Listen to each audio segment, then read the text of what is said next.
see you there. Something big is going on here. From hunting ghosts to Bigfoot, paranormal, UFOs, true crime, and more. We won't just be spouting articles. I was researching for your entertainment. The beginning of a new world. The best guac you'll ever fucking eat. True story. It's basically like one day you walk outside and you see that the ants are playing with matches. This is the Black Cat Report. See you on the other side. Welcome to the Black Cat Report. I'm Betsabe, and I'm here with Selena. Hello. Gilbert. Hello. And Joey. Hello. And today we're going to delve into the Georgia Guidestones, so listen closely. Resting in northeast Georgia in the small town of Elberton, the Guidestones were completed in March of 1980 and would stand as a cryptic monument to one anonymous group's view of a perfect world. That is, until July 6, 2022, when at around 4 a.m., a silver sedan would drive by and launch an explosive at it, destroying one of the pillars and ultimately leading to the monument being torn down. With rumors behind their purpose ranging from Satan worship and human sacrifice to being the master plans of the New World Order, the Georgia Guidestones stood as an exclamation point for conspiracy theories and religious zealots for decades. Today, we will be digging into and demystifying the Georgia Guidestones, their mysterious genesis, their misconceived guidelines, and the hatred that eventually led to their destruction. Once standing at 19 feet tall on top of a hill in the middle of nowhere, 6 solid granite slabs had a message to the world sandblasted methodically into their sides. They read as follows. Number 1. Maintain humanity under 500 million in perpetual balance with nature. 2. Guide reproduction wisely, improving fitness and diversity. Number 3. Unite humanity with a living new language. Number 4. Rule passion, faith, tradition, and all things with tempered reason. Number 5. Protect people and nations with fair laws and just courts. Number 6. Let all nations rule internally, resolving external disputes in a world court. Number 7. Avoid petty laws and useless officials. Number 8. Balance personal rights with social duties. Number 9. Prize truth, beauty, love, seeking harmony with the infinite. And number 10. Be not a cancer on the earth. Leave room for nature. Leave room for nature. This monument and the messaging it carried was decided on and designed by a small group of anonymous people represented by a man going by the fake name R.C. Christian. In June of 1979, a middle-aged man with white hair and a fancy suit walked into Elberton Granite Finishing and immediately approached the president of the company, Joe H. Finley Sr. He introduced himself to Finley as, quote, Mr. Christian, and began explaining how he wanted a monument built, a huge, complicated monument made out of solid granite, and that he represented, quote, a small group of loyal Americans who believed in God. First conspiracy theory.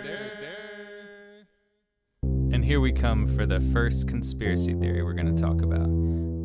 That it was created by the Rosicrucian Order. They are a 17th and 18th century secret society, also known as the Ancient Mystical Order Rosicrucius. They focus on teaching occultism, metaphysics, sacred architecture, parapsychology, alchemy, and other sacred sciences. They stress harmony with nature. To lend to this conspiracy theory, the mythical founder was also called Christian. And according to the society, he was Lazarus in a previous life. That's pretty cool. So, this connects to the rebirth of humanity that the Guidestones mentions. Something too that I've heard about the Rosicrucians, and if we have any listeners that are Rosicrucians, seriously, hit us up. I'd love to interview you, even talk off the record. And I know you don't technically consider yourself a Rosicrucian, but you know what I mean. So something I heard about them was that they've like kind of become like a religious gumbo. almost. Where it's just kind Yeah, of that's like what I was reading. yeah, like anything where it's just like, oh, you're into meditation? We're into meditation. Oh, you're into like spiritual symbols? Yeah, we do that too. It's like crystals? Love them. Have a bunch of them. Like it just doesn't matter like what the hell it happens to be. Like they're just kind of like, yep, taking that. It's just like a grab bag of religious beliefs. Like Yeah, they were definitely in the old days trying to very, very much separate themselves. But nowadays it seems like they're just like, oh, okay. Anybody could come in here. Oh, you kind of believe in something we might actually kind of believe in? You can just come on in. Oh, so they're just very friendly people. they're like the universalists, or is that what they're called? The Universalist It's Church. just Universalist Church, yeah. Yeah, the Universalist Church. We're just like, you believe that something exists? Yeah, come on to our meeting. We're cool. Yeah, everybody's fine. Like they're like super chill like that, but they're like the occult version of that. You know what I'm saying? They're like a little bit more like, we're still really opening and accepting, but we lock the doors when we meet up. You know, just kind of like a little bit, you know, behind the scenes, kind of. It's a little more exciting, you know? Yeah, I mean, and Spunk. who knows if there's something like actually behind them now, like behind doors, you know? When they're like, you know, the Freemasons now are pretty, in quotations, open on the base of it, but like now, but who knows, like, if they have their secret meetings in the back of the room, you know, the back rooms, just trying to, hey, what's going on back there? I'm not gonna lie, so like just down the street from Selena and I's house here in Asheville, like there is a Masonic temple, and I walk past it all the time because like there's a grocery store between, like it's basically like right between my house and the grocery store. And, like, I'm not gonna lie, so, like, grocery store closed at 11. So many times I'm, like, walking by and I, like, see the lights on in the basement. And, like, I'm just straight up, like, creeping. I'm just like, what you guys doing down there? But, like... Oh, you should definitely go in. I don't ever see anything, but what I do see is nothing. Sometimes they have the curtains closed, and I am fucking freaking out. I'm ready to go in there, Alex Jones style, at the Owl Grove. I'm ready to go in there, you know. You should. Back to the story. Ignoring Finley's reaction, he kept going. In what can only be compared to a customer half listening to a Starbucks barista as they ramble out their order for boba tea and are told over and over again, we don't make that. Finley tried to explain to Christian, we're a granite wholesaler. We don't do monuments. Yes, so it's huge, massive, 19 feet tall, with a message for future generations, lining up with lunar declination cycles. It will have a small hole drilled into the side of the capstone, where the sun will line up every day at noon. Sir? Yeah, shut up. Ooh, and speaking of the sun, there'll be a little small hole on the west side of the pillar where you can see the sun perfectly on the vernal equinox and the winter solstice. We don't And another hole, directly aligned on the North Star Polaris. do. Oh, yes. About the message. Thank you for reminding me about that. It'll be written in English, Spanish, Swahili, Hindi, Hebrew, Arabic, traditional Chinese, and Russian. I have the English verses right here. I trust you can find the others, yes? Monuments. Needless to say, Finley thought this had to be a joke, or this guy was absolutely crazy. He was on drugs. Yeah, this guy was pretty messed up. Either way, he proceeded to give him a ballpark estimate. And by ballpark, I literally mean he quoted him an insane price for the project. He was just trying to get him to leave. Yeah, that's what you do when you don't want to do the work. Yeah. You're like, hey, that'll be about $1 million. And they're like, yeah, I'll go take my business elsewhere. And you're like, thank God. So like straight up like plus or minus, like you're actually like almost spot on. I've heard a few different numbers thrown around about this quote, but after inflation, because you know, hey, we're all doing great, right? Wink, wink. The total estimated cost was somewhere between $350,000 and $1.3 million. Either way, that's a hell of a lot of money to spend on a monument that's going to be placed in literally the middle of nowhere. Like, this is, like, just the middle of nowhere this thing's gonna be put. And this person, yeah, I'll spend $350. You know, it's fucking ridiculous. How did he have so much money? Group backing him.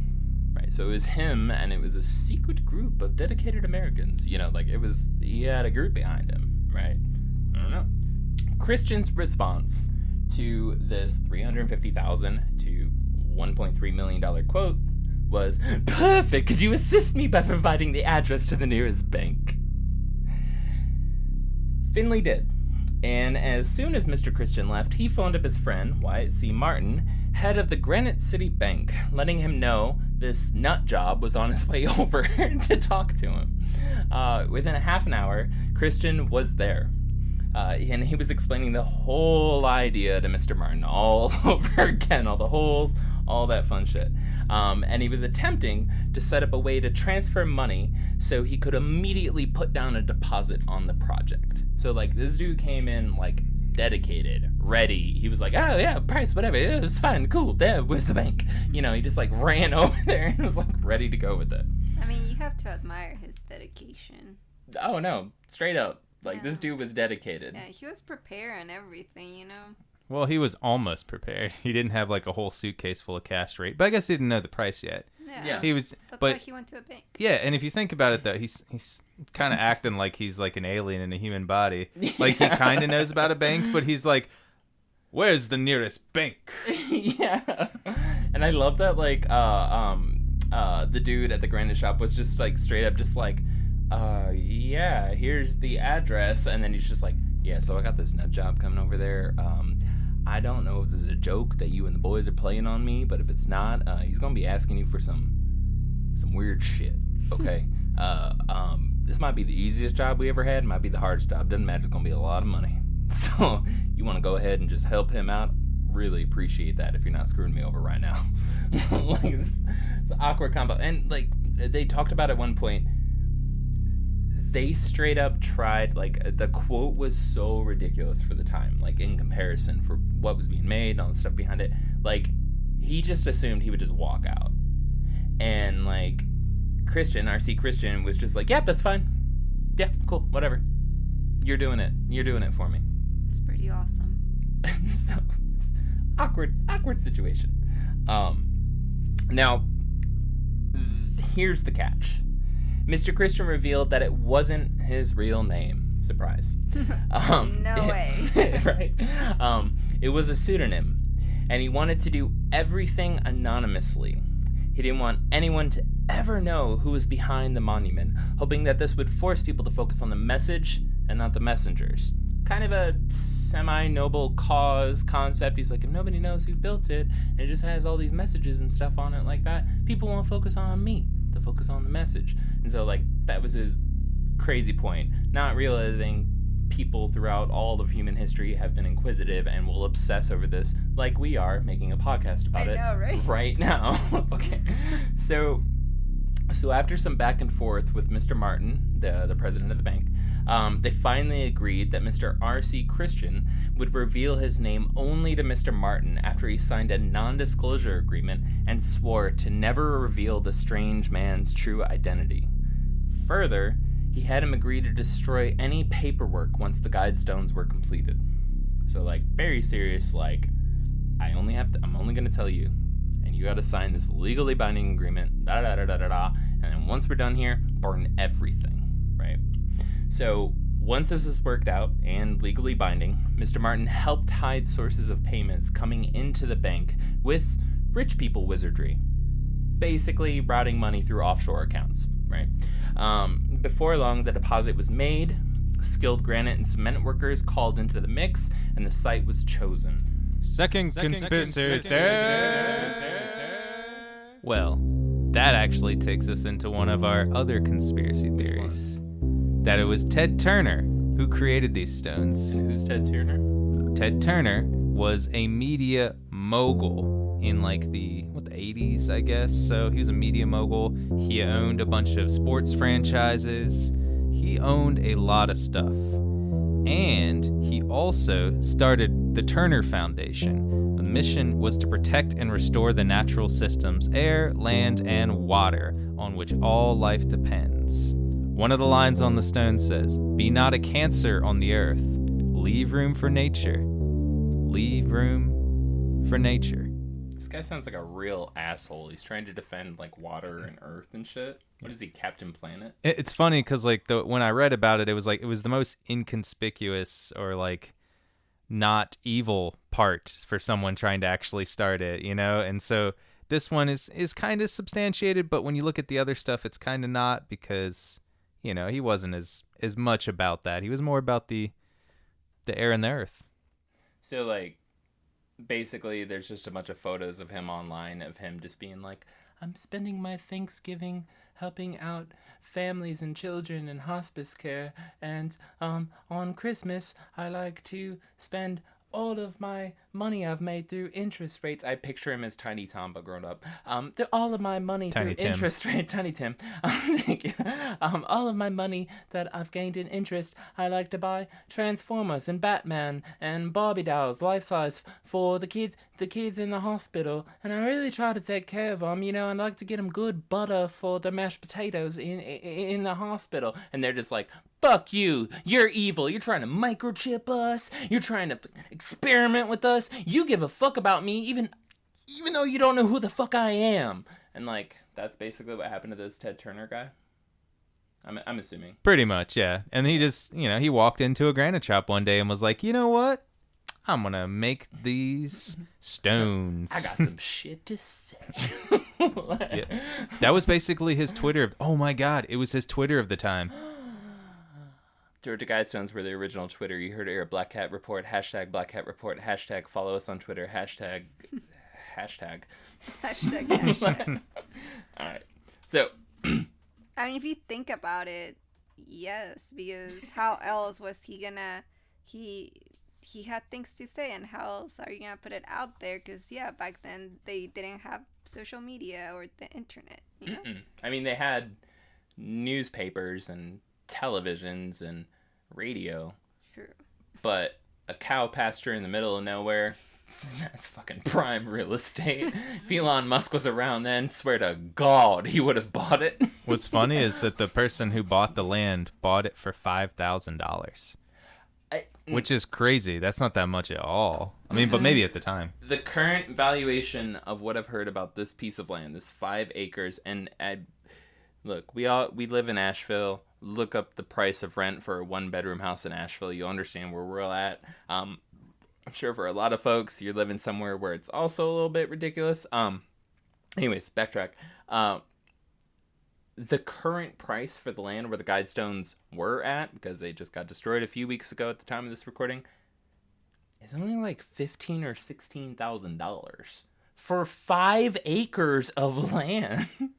There's not that much going on there. I mean, there's a small town, and Yeah. It's the granite capital of the world, though.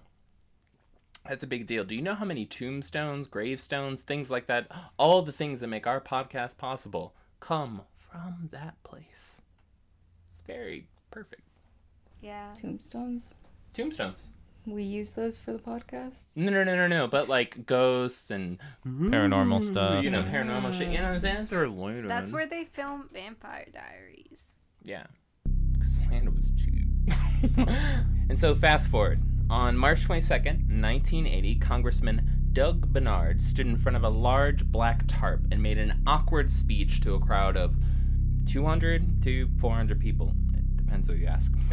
He was tasked with unveiling the Guidestones and basically didn't really have a lot to say or a lot to go on. Besides, we should think about this message and these are kind of cool.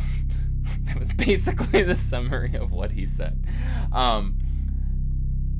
This is kind of the Epstein didn't hang himself moment, right? Right? So this is when the conspiracy theories and the rumors start piling up faster than hot cow pies on a Georgia pasture. Like, they just start, like, they're just piling up, stinky, fresh, everywhere, right? Local church leaders begin referring to the Guidestones as the 10 Commandments of the Antichrist. Witches start showing up, doing ceremonies. People in town are convinced that at any point there will be human sacrifice at this monument. Vandalism and graffiti start showing up. Basically, the floodgates of assumptions have opened, and rumors are drowning this town of only a few thousand people. For the next few decades, this just keeps going. Some people in this small town grow to like the stones. They become a tourist attraction, a little local touch of the cryptic that brought in thousands of people every year into this area where, like, straight up there was nothing going on besides sending off stone for dead people. Conspiracy theory number 3. So going back to the 10 Commandments of the Antichrist, the term was coined from the Christian minister Dr. Regan R. Davis, who visited the stones in 2000. He thought they were a call for world government, state-sponsored eugenics, and calling of billions of people. It was a call to a new world order in his eyes. Basically, these stones are a far-right fundamentalist Christian's doomsday. To lend to this conspiracy, a video in March 2015 was posted and showed what looks like blood on the top of the slab. If you want to look it up, a YouTuber named Praven Moen posted a drone video of the Guidestones from the top down, showing what looks like blood stains flowing down from the top slab to one of the other standing slabs. And I've actually looked at this drone video, and it's okay. It looks like it could be blood, but it looks like it could just be something else, you know, or just the color of the stones. It might have been raspberry season, and the birds might have flown by. Yeah, like basically. It could have been paint too, that someone just did that, you know. Yeah, and supposedly there is another theory behind that was actually red plastic. That when in the early days that they were pissed off, obviously at this thing being built. They came and threw a bunch of burning red plastic on the top of it, so it looks like it's blood coming down. That's another theory that I found. How'd they get it up there? I mean, it's tall, but like they could have taken a bucket or like a metal. Well, you know, melting plastic is kind of a weird thing to be carrying around and throw it on top of that. You have to have a fire on site and like, ready to go and time it. Yeah, you wouldn't have a bucket. Like, you wouldn't have a plastic bucket unless the bucket was on fire and he threw the bucket on there and it melted up emergency?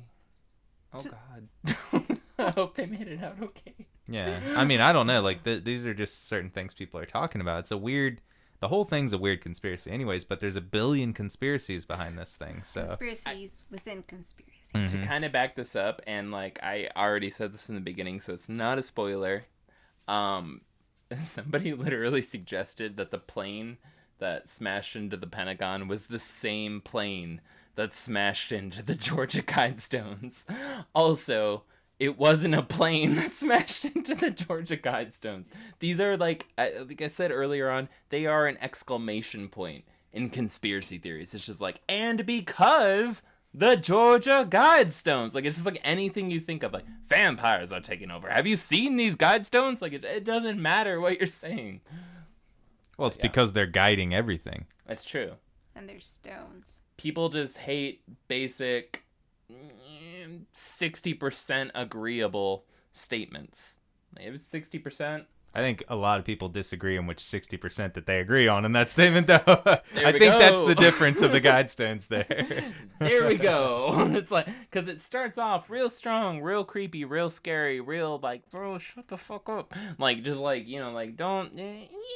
But then it's like, nature. Leave room for nature. Leave room for nature. It was enough that Yoko Ono was like, I can write a song about this. You know, like, she was like stoked on that shit, you know, and it was like, yeah, leave room for nature, bro. Like, we need parks and shit, bro. Like, and then it was just like, 500 million people control the population. And it was like, I do think it's funny that they started off hard.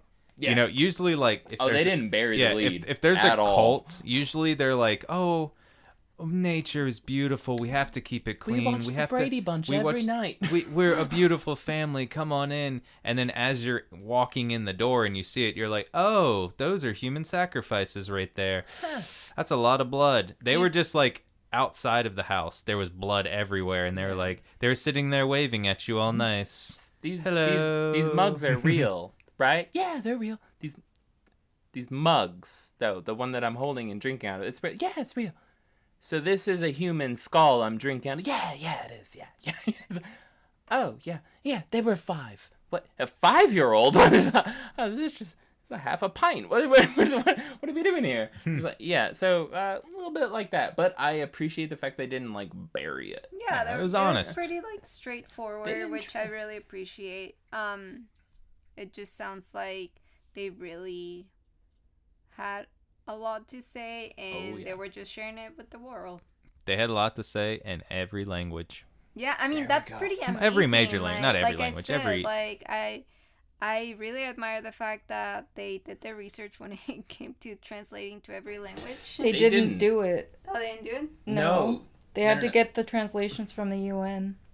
Well, I mean, like, what I'm saying, like, to do the work to get the translation. No, they didn't get them done. The granite workers got them done. Yeah. Oh, really? That's so funny. No, they just, like, dropped the money. I don't know if you remember famous quote that I'm sure is 100% accurate. Please look it up. And when I say that, I'm confident you won't look it up. Oh, yes. The message. Thank you for reminding me.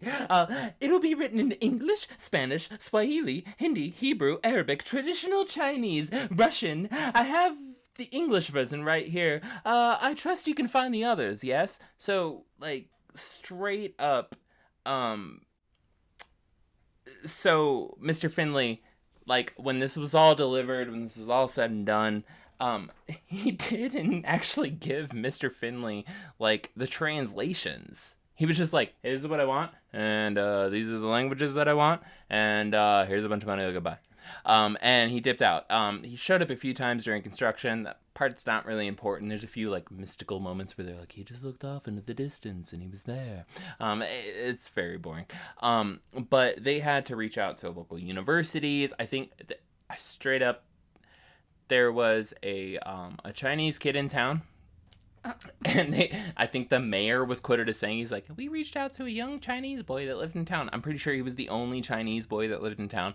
They're like, reached out to him and had him help us translate it. So, like, this was, like, low-key a town effort. And then for, like, the last parts, for, like, you know, Swahili and Hindu and, like, all these other things, they, like, had to, like Selena was saying, like, they had to, like, contact the United Nations. There was a long spiel. There was a weird connection with, I want to say it was Saudi Arabia. Please don't quote me on that. If he's wrong, contact us at haters@blackcat.report. But there was a long process of connection of, like, yeah, we knew a guy who, like, threw parties in Saudi Arabia, and he had some friends, and then he asked the friends, and da-da-da. So, like, this was, like, an effort. Like, straight up R.C. Christian was just like, yeah, figure it out. Okay, bye. And just, like, dip the fuck out of the scene. So that's so funny that he, like, basically got this guy. Like, that wasn't part of his job. No. And, like, the thing is, he made him do all that. They were just granite wholesalers. Yeah. They didn't do this. Like, they don't That's do so funny. monuments. He walked in, straight up snake oil salesman, just like, and you're gonna do this for me, and you're gonna build this, and there's gonna be a hole here, and there's gonna be line up at the vernal equinox, and he was just, like, all into it, and the guy was just like, God, you're fucking crazy. Yeah, so, $1.3 million? Yeah, if you want to do that, then I guess I'll do whatever the hell you want. And he's like, oh, that's fine. Where's the news bank? Thank you for listening to the Black Cat Report and our episode on the Georgia Guidestones. We hope that you follow us on Instagram, and if you like what you hear, to subscribe to us on your streaming platform. If you have any stories you would like us to cover, please email us at contact@blackcat.report. Enjoy the rest of the show. Well, a lot of folks got into it, and they were like, this is becoming a tourist attraction. This is bringing thousands of people to our town every year. And by the way, we only have a few thousand people in our town besides a bunch of stone. It became a tourist attraction. Like, weirdos like us would, like, stop by there and we'd be super stoked. And before it got destroyed, literally all 4 of us had a plan to try to go there and to see it. It was, a handful of hours away from our house. We wanted to see this weird cryptic thing, this tome to weirdism, right? But unfortunately, currently, weirdos like us have nowhere to go. So So while a lot of folks really like this, and some folks in town started to straight up capitalize on it. They were just yeah, we got t-shirts, we got bumper stickers, we got coffees named after it. What do you want? I got what you need. Other folks, like the current Georgia gubernatorial candidate, Candace Taylor, literally made hating them as one of her campaign platforms. Quoting now from her website for Executive Order Number 10. For decades, the global Luciferian regime has seeped its way into our government. They demoralized us with humiliation rituals as they tore down our historic monuments, persecuted our children, locked us down into our homes, and forced us into becoming walking science experiments through a global vaccination program. They erected statues, spelling out the exact plans they had for us. And today, we, the people of Georgia, say no more. No more. No more. It's time for us to return the favor. On my first day as governor of Georgia, I will move to demolish the demonic plans of our enemy, the satanic agenda not welcome in our state. Support my fight contributing, and watch as I turn the Georgia Guidestones into dust. She would later tweet on May 12th, 2022, I am the only candidate willing to stand up to the satanic cabal. Time is running out to support my fight.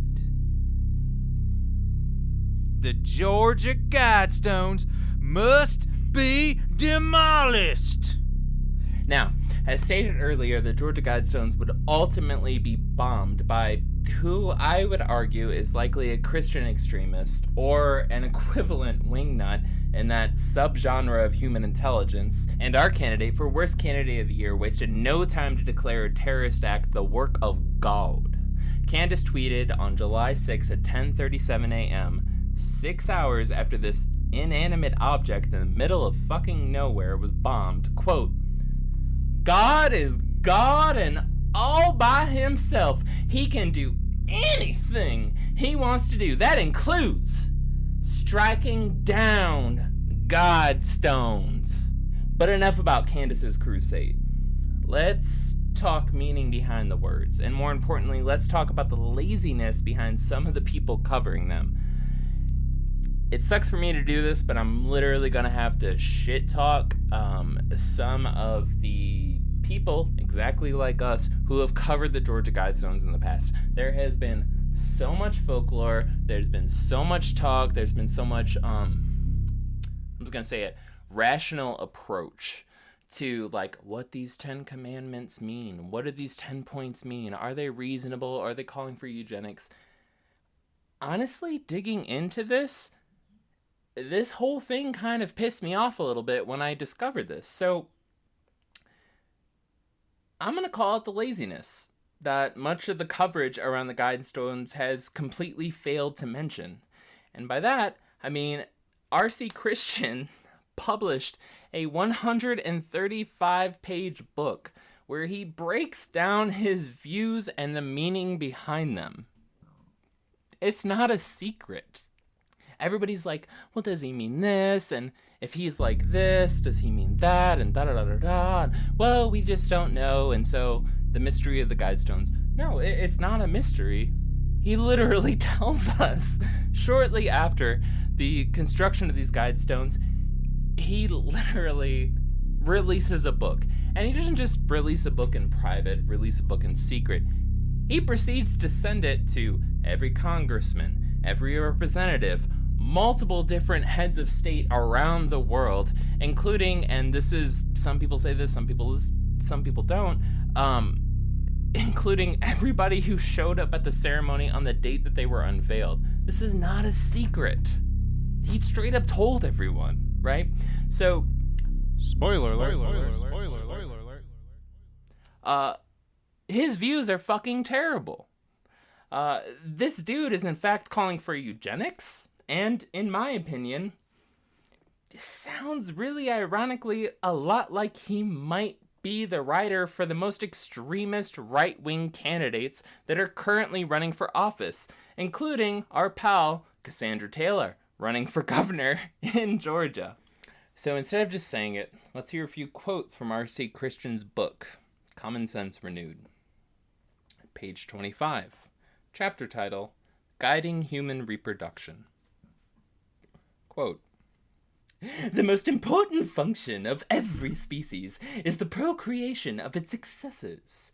This is especially true for humanity. We must perfect the ethical and legal constraints that regulate our conduct in this vital area so as to safeguard the long-range interests of society.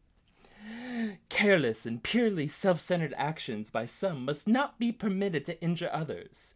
Industrialized nations are increasingly burdened by the social and monetary cost of raising children produced by irresponsible and inadequate parents. This is a grave injustice for those children and for the taxpayers, who are burdened with the expense of providing them with food, clothing, education, and housing. No society can remain strong and productive if it tolerates wholesale, irresponsible parenting." You know what this sounds like? Eugenics. Hitler? Eugenics, but there's also a book that we just listened to. Brave New World. Oh, yeah. It's exactly the same idea. It's like he just read that book and was like, huh, You got a point. I think he got a point there. Even though it's I don't know why I just did like a Milwaukee accent. You got a point there. You got a point there, you know? It's funny you say that because I was waiting at the end when we do like our commentary. I was gonna bring that up. I'm like, it just sounds like it's like Brave New World. Yeah. And Yeah. that's it. So in these next few quotes, I'm going to take you deeper. Later, on page 27, he goes on to say, quote, "Common sense would suggest that we make the reduction in a selective fashion. Yet, we are devoting more attention to the production of improved plants and animals than the selective continuation of our own species." End quote. And if there's still any doubts about how terrible this person is, on page 29 he says, "Nations which fail to guide childbearing and child-rearing will not only suffer the effects of overpopulation, they will also be represented in the world of tomorrow by citizens of suboptimal capabilities." It goes on and on and on like this for the next 100 or so pages. It's terrible, and it reads like an attempt to make a family-friendly book out of something by David Duke, which, by the way, David Duke is the former head of the KKK. Which is no surprise because R.C. Christian, whose identity was ultimately revealed in 2005 as Dr. Robert Heinz Kirsten, openly supported David Duke. And if that wasn't enough, Dr. Christian, aka R.C. Christian, was close friends with the famous Nobel Prize winning wacko William Shockley, who wanted to create a machine that would prove the superiority of white people over literally everybody else on the planet. Spoiler, it never happened. How would that be proven? Like, there's no metrics for that. That's a thing that William Shockley had to face eventually. I'm assuming he went to his grave as a racist piece of shit. But he was convinced he could create a machine that would literally prove white people were better. Because apparently, when white people get put into a corner, they need a machine to point to say, see, look, we're better than you, because life wouldn't just show them otherwise. I don't know, reality or something. But they needed a goddamn machine, and he was gonna do it. You know, he's geared up on the Nobel Prize. He was so stoked. And it's funny to think about too that R.C. Christian like, he's like, oh man, I gotta be anonymous. I want to be super anonymous with this. I don't want anyone to know it's me. It's about the message. It's not about me. And yet his name was almost the same as R.C. Christian. Like every good pseudonym. It's not that hard to figure this out. To like, oh, Christian. But like, this is before Google. This is before. I mean, straight up though, this is before Google. This is before the internet. You have to do some like deep dives into research to really be tracking down names. You can't just be like, oh, I got a call from somebody I don't know. I'm just gonna Google it and see if it's legitimate. You can't do that shit, right? Well, I mean, if this guy was seeing so far into the future about the post-apocalyptic world, wasn't he there for the when inauguration of the stones and past books? So he wasn't there for the inauguration of the stones, allegedly, out of the 200 to 400 people. I've heard conflicting reports about whether or not he showed up at different points in time, like he went and visited, right?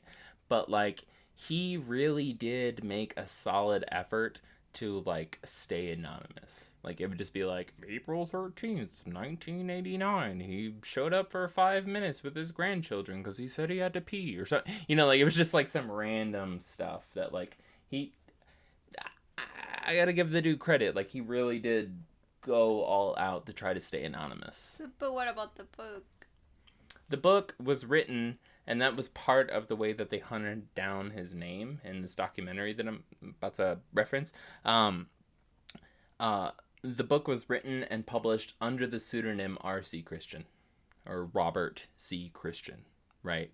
So, like, even with the book, he, like, went through lengths to, like, distance himself and his name from everything around the Georgia Guidestones. So, like, for the time, like, a homeboy did good trying to stay anonymous. Now, reluctantly, I have to give credit here. I'm going to have to direct you to the last 15 minutes or so of an absolutely cringy, and I mean this, boring at best, documentary called Dark Clouds Over Elberton, the true story of the Georgia Guidestones. Find it online. If it wasn't such a solid reference and the most up-to-date, I wouldn't reference it. I don't like this documentary. I'm insulting this documentary here because the process they used to get to the bottom of who R.C. Christian is, who he was, right? Honestly, it's a lesson in how to be a shit human being. You literally watch as they slowly manipulate and trick the now elderly Wyatt C. Martin into giving up clues to find him. If you remember, Martin was the head of the Granite City Bank and the only person who knew the identity of R.C. Christian. Apparently, Martin and Christian stayed in contact for years after the Guidestones were built. They wrote each other letters about how life was going, and they shared stories about their family. Basically, they became friends. And in fact, Martin actually, in the documentary, he correctly assumed when R.C. Christian had passed away in the early 2000s when he stopped getting letters back that he was sending to him. So this went on for 4 decades.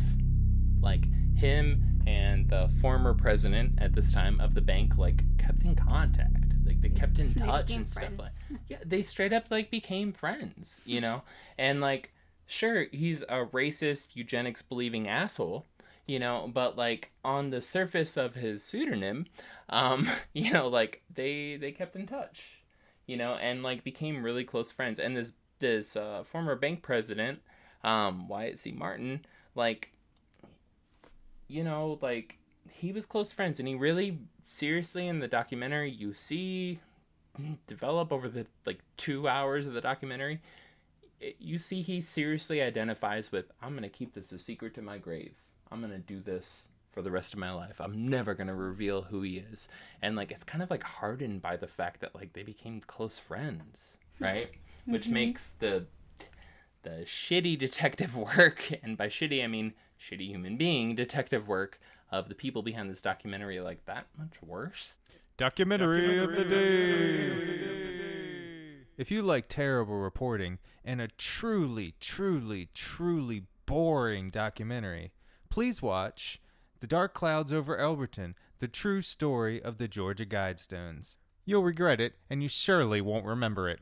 Documentary of the day. So these documentary makers used predatory manipulation to trick him into breaking his oath. Selena and I both sat through this and like watched as this like story unfolded, and I think we both agree that it like made us absolutely sick. It was super creepy.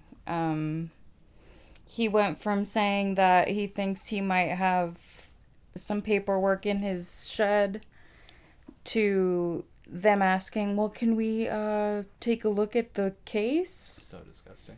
And then once they get there, they're like, oh, well, we can't really see the case. Can we pull it out? Oh, well, we don't want to take any pictures of the papers, but could you open it so that we could see if there are papers in there? Oh, what does that one say? Oh, what's that one? And then he just starts, like, reading them things. And, like, they're zooming in and out of the case and getting, you know... shots of addresses. Addresses and names, and it's just so... very unprofessional. It's creepy. Dude, it is unprofessional. It is creepy, and, like, this is after, like, they were interviewing him for, like, assuming post-edit, like, 3 or 4 hours while he was in his house, and he made it clear over and over again, I'll never reveal the name. I'll never tell anybody. Nope, I swore that I wouldn't do this. This is important to me. Like, he just kept saying it, and then eventually it was just like, oh, well, you know, I got them out in my shed, and, oh, yeah, well, they're buried behind some stuff, and you know, you'd have to move a bunch of stuff to get them, and they just kept insisting, like, well, we can move the stuff. Well, we can da-da-da-da-da. And he's like, no, don't worry about it. We can move you know, like, all these things have to be moved. And he's like, no, that's fine. We can move the stuff. And then they got him talking about, like, family and World War II and a bunch of other stuff. And they're like, so you said that you wanted to, like, make a book out of these documents someday? And he's like, yeah, I was thinking about it and da-da-da-da-da-da. And he's like, so where is this stuff at? And, like, they literally film where... like, they put it in the movie or in the documentary, like, where he hides the key to get into his shed where these documents are stored. And they, like, film him grabbing it off the shelf and going out there and unlocking it. And he's like, oh, it's behind that red can there. And oh, be careful, you know. And it's like, it's so creepy, dude. And he even makes a joke about how he's probably going to have to burn that stuff because somebody might come try to break in now that they know that it's there. Yeah, that's, like, it's terrible. So messed up. It's so fucked up. Like, you don't do that. Shame on you. Yeah, for real. Like, I felt bored. I want you to know, if you're the people that made this documentary, I want you to seriously know, I was so fucking bored the first hour and 45 minutes of your documentary. And the last 15 minutes, I was cringing. Because you're a shit human being. I'm just going to say that. And if anybody actually if you think that's harsh, please watch it. And then tell me if you agree. It was bad. We don't approve of your tactics. Yeah, it was shit. Like, you're a hard driving reporter or whatever. Cool, fine. Don't put it on camera, you fucking cuck. So, anyways, yeah. So, not a fan of these folks. But they did deliver the dirt. And I'll give them shit credit for that. You know, the price of what? Being a terrible person. Yeah, hopefully going to hell. So now with this whole winding story in mind, right? So we had R.C. Christian pop up, right? We had his very quirky, eccentric personality and stuff, like, kind of like come in to everything. We discovered who R.C. Christian was, somebody who supported David Duke, William Shockley, and, like, William Shockley's crazy beliefs. And, like, I really want to put this home. Dr. Kirsten was proud that he was friends with William Shockley, who at that point in time, even in the 1960s and the 1970s, which, think of Martin Luther King, not exactly a time when race relations were really fucking chill in this country, even at that time, Dr. Kirsten was too racist for his country club, which really says something about America and about Dr. Kirsten. He was too racist for his white-ass country club. Everybody was dressed in white. He was dressed in extra white. Yes. Yeah. Bleach. He made white folks look ivory, okay? So, like, he did some shit. He's like, damn, you Italian? He's like, no. Anyways, but, like, yeah. So, Dr. Kirsten, hella fucking racist. There is no question about what his motivation was behind the Guidestones. If you read through there with Hitler's voice in mind, right? Like, that's who wrote that. And it might have been written in a bunch of different languages and da-da-da-da-da, this and that and the other. Fine, go off. If you want to argue with me, Contact us at haters@blackcat.report. reference R.C. Christian's book where he really gets into some messed up shit, okay? So, with all of that in mind, winding the story down a little bit, I'd like to wrap up this episode with some of our own investigatory work. This week, we brought out the big guns. My mom, who, besides being an incredible human being and endlessly talented, is also a certified handwriting analyst.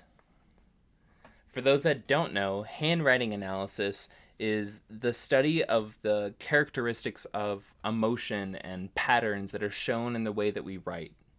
There's a deep psychology that is very, very, very obvious to folks that are well studied in this, and it's basically displayed clear as day when somebody puts pen to paper.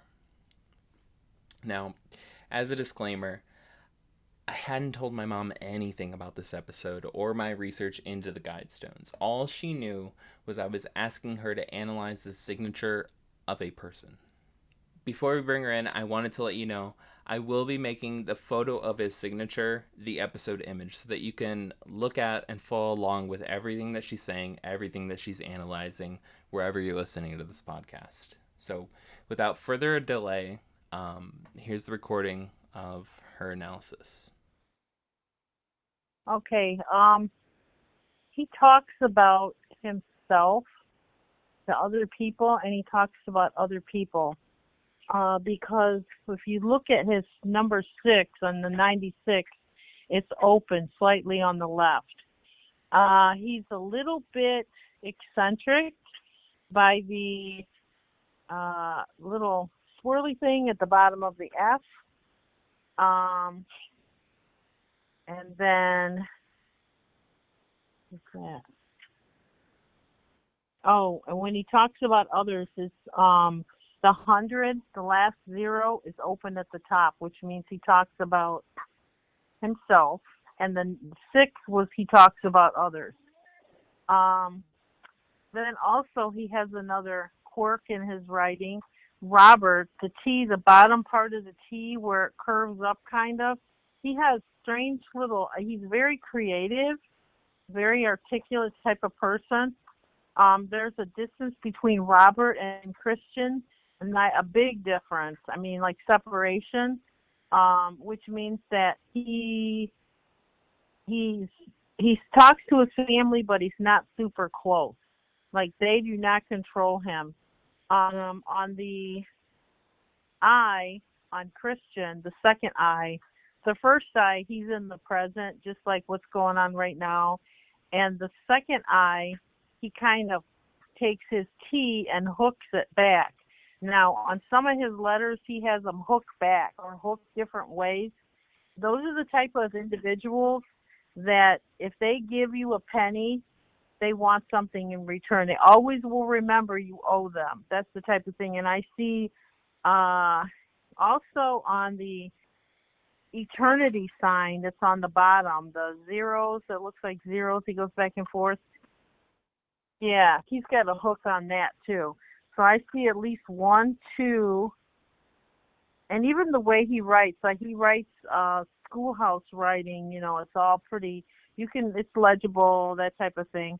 Have hooks on him, which, yeah, he's very much Yeah, you scratch my back, I'll scratch yours type of thing. Yeah, he has now when he does Robert, he's got Robert. He's separate from his name a little bit. Like he doesn't fully accept his name, either one, Robert or Christian, because he has a real big gap between the R and the O in Robert and the C and the H in Christian. So he doesn't believe everything that his family says. And by him having the name Robert, I wouldn't doubt it if the guy changed his first name. One of those type of people that's not happy with it, wants to change it. And there's a lot of spacing between number 96 of 100. Kind of like he's thinking about something and he's making it up as he goes. He's creating it. He's not making it up as much as creating it as he goes. Yeah, but there's a big gap between Robert and Christian. Very big gap. And the other that's like the eternity symbol underneath his name. Like he wants to be remembered and live forever and ever. So whatever he's doing is going to be a big splash, and people will always remember him. Like even after he's dead and gone for years. No, I don't know who this man is. Also, I'm looking at the eternity symbol, and he is really like, if you meet him and you do something for him, like let's fix his plumbing, fix his car, whatever, he's very able to communicate with others very easily, and he would give that person a hug, not even really knowing that person. He would be very, very, very, very, he would be very, very outward, and he's a good, smooth talker, and, he's like a salesman type of person where they'll talk you into buying a used car that doesn't work. He could do that. He has that, and he does have a lot of compassion and caring, though, with those circles being so big, and he's actually got 1, 2, 3, 4 circles in there, but at the middle of it, if you see that little line that goes down, and he's got an X in the middle of it. So he could be toxic in what he does. Tell you to buy this car, and it's a lemon, but he knows it's a lemon, but he's able to communicate really well. So that's it. I think that's good enough for this guy. So one of the first things I want to talk about, too, is what me and Selena were talking about offline, is that the first few, talking about him being eccentric, and she's talking about him being very eccentric and very, like, he still wants to be remembered, but thinking about it, he's, like, writing these 10, in quotations, commandments. The first one is so specific. It's, keep the population below 500 million. And then it feels like he just kind of like loses focus after a bit, because he's going off into like the deep end of it. And he's like, but nature. Oh, remember. Yes. Remember nature. Yeah. We need nature. And it just seems like he's just, he might have a screw loose, but he really, obviously he wants to be remembered for, as your mom said, he has the eternity symbol, so he wants to be remembered. And it feels like right before he went into that, he had this he was just sitting there, oh, okay, cool. And then he's like, I have the best idea in the world. I need to make this amazing. I need to make this amazing monolithic statue for me. Yeah, no, something that like really stood out to me with my mom's analysis was so many parts, but one of the main parts that stood out to me was like you can hear her literally struggling with trying to understand this like extreme situation, like where his first name and his last name are so separated. Like she had no clue that this was a fake name. I just sent it to her. I found in a copy of his book, Common Sense Renewed, in the what do you call it? the scan of his book I found online, which I'll have available for all of our listeners on our website for them to download, to look at, to link to, whatever. There's pretty early on, you see where he signed it, and it was Robert Christian, right? Huge infinity symbol, right? Lazy 8 right underneath it with 96 of 100. Like, it was like one of the first 100 prints. I found that, zoomed in on it, screenshot it, sent it to my mom, and I was like, Mom, I'm gonna record you, tell me what you think, right? And she was struggling through, like, he's very separated, he's da-da-da-da-da, he's this and that and the other. I wouldn't be surprised if he changed his name, da-da-da-da-da. Like, she had no clue it was a fake name. So she called that. In my mind, and I'm coming in skeptical here, like, she straight up called that. Like, she was just like, somebody gives you a fake name and you're a handwriting analyst, like, you're just gonna be like, you're gonna be trying to look at it. But she called it out. Second thing, so with, I think it was Mr. Martin, right? So with the president of the bank, the Granite Bank, da-da-da-da-da, my mom mentioned that he's the kind of guy that would hug you if you did something for him, if you did a favor for him, if you helped out with his plumbing, this and that and the other. Like, he stayed in contact with this guy who almost helped him launder money, in a sense. Like, he helped him route it through, like, all these backdoor channels to keep it anonymous and stuff like that. He stayed in contact with him for years. Years and years and years. And if you remember, when he first went to the granite company, the wholesale granite company, which didn't make monuments, right? Like, just like my mom said, where it was just like, you know, he would convince you to buy a lemon. He would da-da-da-da-da. He would this and that and the other. He would know it was, like, incomplete. That's how I would take that metaphor that my mom was using, right? And as her son, I can say this. That's the metaphor I took from this. So she says, like, you know, he would know it's not a good deal, right? But he would still convince you to buy it. He walked into a place that doesn't even make monuments, convinced them to build a monument, and by the way, didn't even have, 7 of the 8 translations of the monument, just dropped off the money and dipped out of there and forced these folks who were building the monument to have to reach out eventually to the United Nations to figure out how to do the rest of the translation of the monument. Yeah. Like, he is a shitty car salesman. Like, in my mind, I'm just like, my mom nailed the metaphor right there. But that's my take. A shitty commandment salesman. He's a shitty commandment salesman. But, like, she definitely called it pretty good. Just, like, nailed it.